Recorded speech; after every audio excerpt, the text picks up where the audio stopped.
Kosova është në një ngërç politik pasi konstituimi i kuvendit ka ngecur tash e disa muaj. Partitë politike nuk po arrin marrëveshje për të dalë nga kjo blokadë, derisa secila prej tyre po ka kërkesat e veta. E në lidhje me këtë situatë të krijuar, në një prononcim ka folur opinionisti Det Preqi. Së pari, ai dështimi seancave konstitutive e cilësoi si një praktikë primitive. Sipas tij, propozimi i LVV-s për Haxhiun, kryeparlamentare, është legjitim.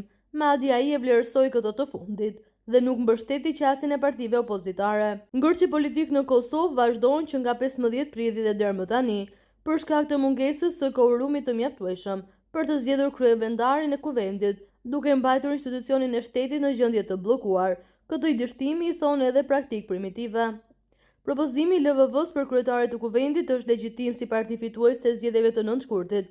Atëherë pse duhet të vihet në pikpyetje zonja Albulena Haxhiu si kandidate propozuar dhe vihet në dyshim njëra ndër femrat më të votuara nga votat demokratike e qytetarëve të vendit.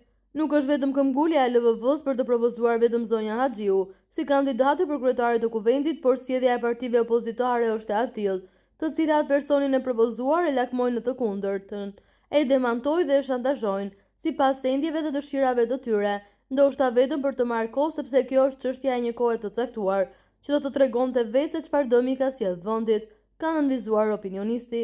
Gjithashtu Preqi potencioi se blokada të tilla rrasin hall në shtete të tjera. Ai përgjigjë se bëri spektrin politik, ndonse tha se mos pajtimet ekzistojnë në shtetet demokratike, por që duhen bërë lëvizje për të dalë nga kjo situatë.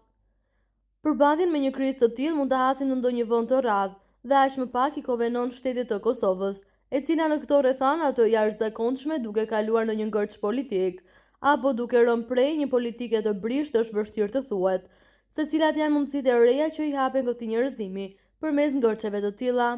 A duhet të japë përgjegjësi lidershipi politik i Kosovës rreth gjendjes së tij shkajshme, ku qytetari këtë vendi u ka besuar votën dhe tani shihet se sa me seriozitet e marrin këtë pozicion ky lidership, që ka përgjegjësi dhe obligim morale kushtetues ndaj qytetarëve dhe ndaj këtij vendi. Njëkohësisht përballë kësaj gjendje mospajtimi dhe kontradikte duhet të bëjë një zgjedhje. Ai vazhdoi me kritika ndaj lidershipit politik, ku tha se po tregojnë të paaft dhe të pantjeshëm ndaj problemeve të qytetarëve. Madje ai konsideroi se kjo sjellje e politikanëve është e dënueshme dhe është një pabesim ndaj votuesve të tyre.